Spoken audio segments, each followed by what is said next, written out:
few, because it's taking the strength from the ground. And that, whatever you plant, it needs that.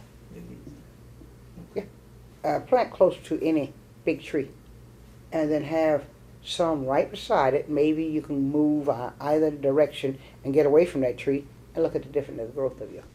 But you got to be able to get sun either morning or evening.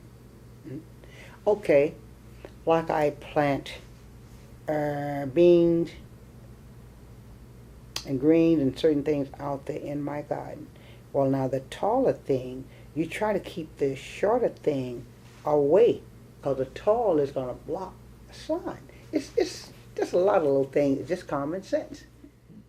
That you learn over the years of being. Well, having been reared on a farm and done all that work, you learn these things. I didn't learn how to garden since I came here to Illinois. I'm just using what I have known, I guess, ever since I was about 9 or 10 years old. Well, let's see, what else do we say? We asked you earlier that about your favorite crops and stuff like that. So you said it all grows pretty much the same right here. Oh, yeah. Yeah, everything I plant. People say I got a green thumb. I don't know whether I do or not, but just about everything I plant is produced. I have even raised peanuts here. And the only reason why I stopped raising peanuts, the squirrel would dig them all up and eat them. They ate more than I did. I had, I think, 5 rows across the street over there. Come digging time, I may got a quart jar. The squirrels had dug down and ate them all. Wow. That stopped me. And I used to raise corn. I used to, one of my gardens next door, I had nothing but corn there. The squirrels ate up all of it, so I just stopped raising corn. I know what you call that. I can't think. Rotate. Rotating the crops. That's what you're talking about. If I get on my plow and I plow that ground, it's flat. I got a planter. I take my planter. It marks. It's got a mark on it. And however wide my tiller is, that's how I set that marker. Drop it down and set it about 1 inch in the ground. Plant my seed, not watermelons. I plant those by hand because you put them in hills, see. But that's the things that are like peas, beans, and so forth that you can use a planter. And that way my rows stay straight. I don't have crooked rows, see. And then when I get ready to use my tiller, I just go in between and cultivate. When I plant everything fall apart, you make a trench and put maybe 5 watermelons here and go another maybe 4 feet and do the same thing. The vine, they gotta run. So you can't put them all together.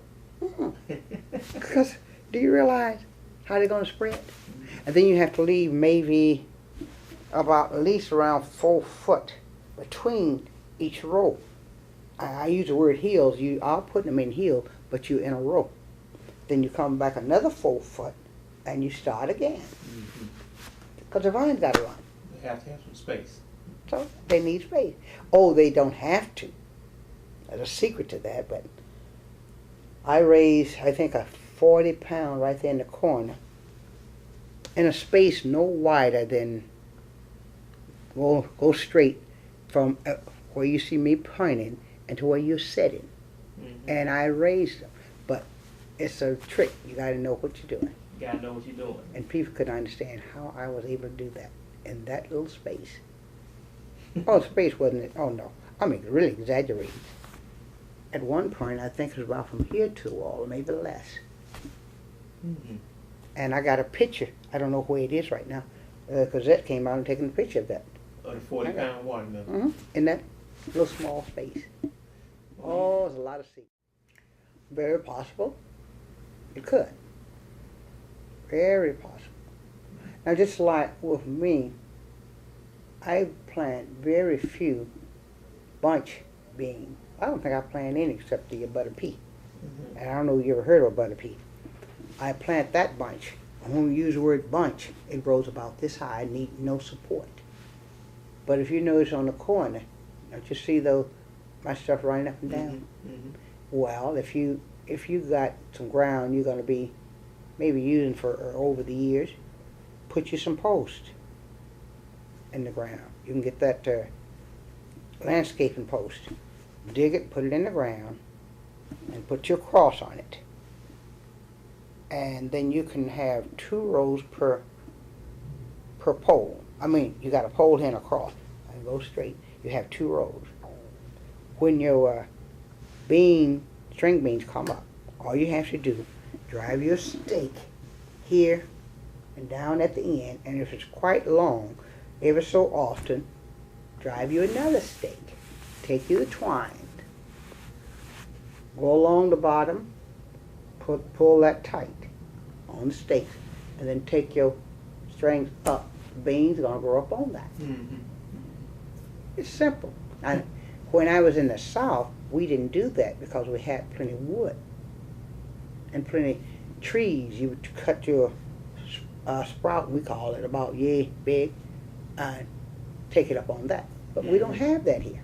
So you take what you got and make what you want. Now that's how I do that. I know that I can't do that. I've got my poles already set up.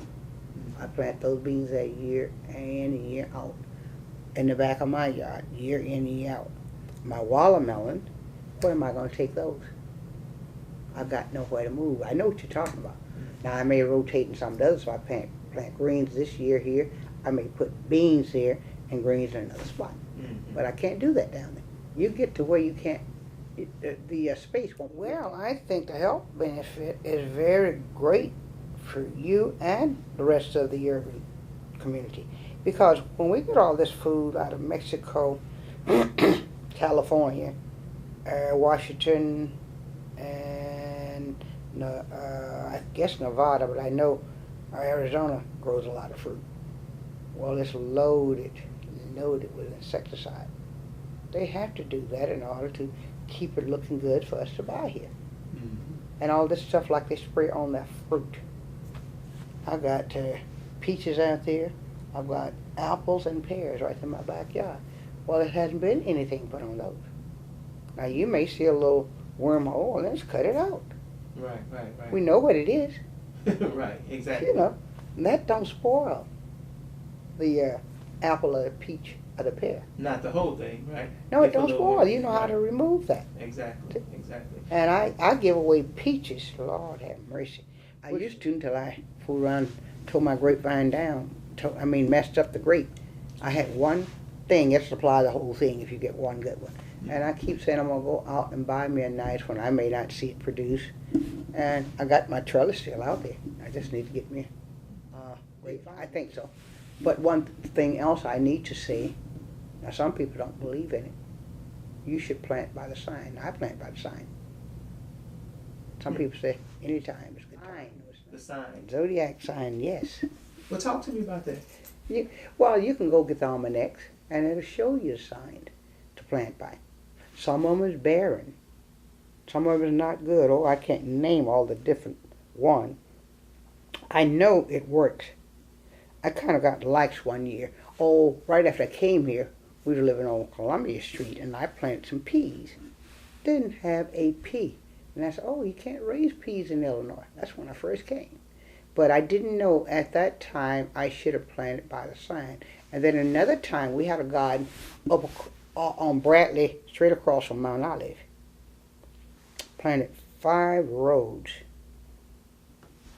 They got this tall, and we didn't pick a pea. I planted on the wrong sign.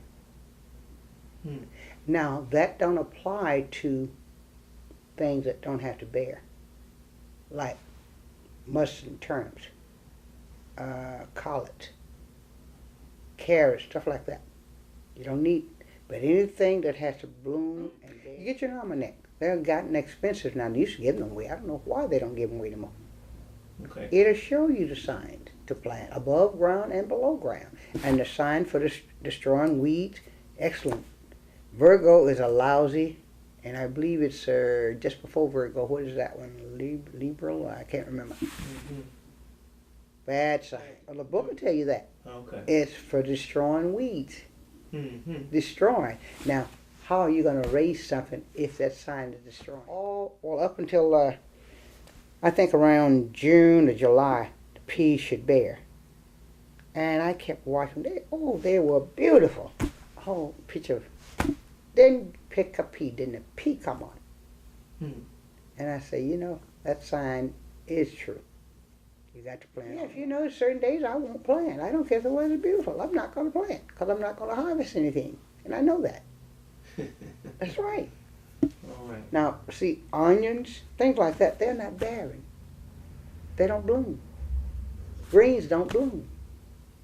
But your peas, your beans, your okra, all of that, it blooms. Okay, who control the element? That's right. Who control everything between here and down to earth? The same God. That's right. No. There's nothing wrong. That's not being psychic. No, those are facts we're talking about. Not psychic. Well, I don't believe in psychic. Right. But that has nothing to do with that. And you can't argue with results, right? That's right. 40-pound watermelon and 6-pound sweet potato. And That's 30 right. years of gardening. That's as right. beautiful and vital as you are, how could you That's argue right. with that? Yes, indeed. And there's something else I have told people. I say, you all don't believe in signs. Get sick. I don't care whether it's a child or adult. You always get your worst day or night. Explain that to me. I'm going to say something. Okay, do you get worse when sunrise or when the sun set? I'm going to give you the answer, but I just want to see what you're going to say. I would say probably when the sun set. That's when you get worse. The sunrise. You can go out to a tree. Same thing, set rises. Same way, if you got fever, it's worse at night. Because set rise. When the sun come up, you get better. And that's still tied to Mother Earth and everything God has created. That's right. We don't want to believe it, but it's true. But it's true. Well, I don't know what else I could... So many things I have experienced, I know from experience. Man didn't tell me these things. But if you pay attention, I guess that's why I love, and I know you don't want this. No, you go ahead. I love Psalm 24. Go. What is Psalm 24? The earth is the Lord's, and the fullness thereof, and the world, and they that dwell therein. That's not all of it, but that encompasses everything. Am I right? It's such a great piece, just being out there working. I don't know what it is. I can't fully explain it, but I enjoy it, and there's a peace come over you. Oh, Lord, yes. And I can work out there sometime. I have gone out maybe 5 o'clock in the morning during the summer. You know, it's still light at 5. I mean, it is light. And I've gone out at 5 and sometimes work till maybe 10:30. Come in, fix me something to eat. And I may take me a nap, go back out maybe around 4, work again. And it can be 90, 100 degree weather, and I still do those things. But it's doing things, well, the Bible also tells us to do everything decent and in order. Whether you don't think that is decent and in order. He's given me 5 senses. And I have to use them to my advantage. Now, if I don't use them, it's my fault. Now, I know I don't want to go out there 5 in the morning and work to 1 or 2. Because I think 2 is the hottest part of the day. Well, then, why not come in and do something else? And the plants don't want you out there bothering them doing that. Oh, no. I hate for people to stop me. I be busy trying to do my work. I think I got an article somewhere where the Gazette came out. My husband's still alive, and they were talking, he and I was plowing. And I got a picture because I was behind my plow plowing. And he called me, he says, I want to speak with you. I said, well, now you and my husband got nothing to do. I have work I need to do. He printed everything I said. I said, I got things to do. I don't have time to be standing here. I can't remember the word I used, but talking. Good if something would happen to this country, and we didn't have electricity or this or that, we would still know how to survive. We still could. See, we have to think beyond the ending. That's right. So we shouldn't lose that. No, we should not. And just believe, though, one of the things I know I told you, you shouldn't plant a garden unless you go by those rules, because you may not gather. Now, sometimes you may be lucky and hit the right. Sure, you can be lucky, not looking at no sign, and you produce. But then other time, because I can tell you twice, I know that happened. I had a little beautiful rose up there, 5 of them, beautiful. Didn't get a pea. Not a pea. They didn't bloom. If they don't bloom, no pea.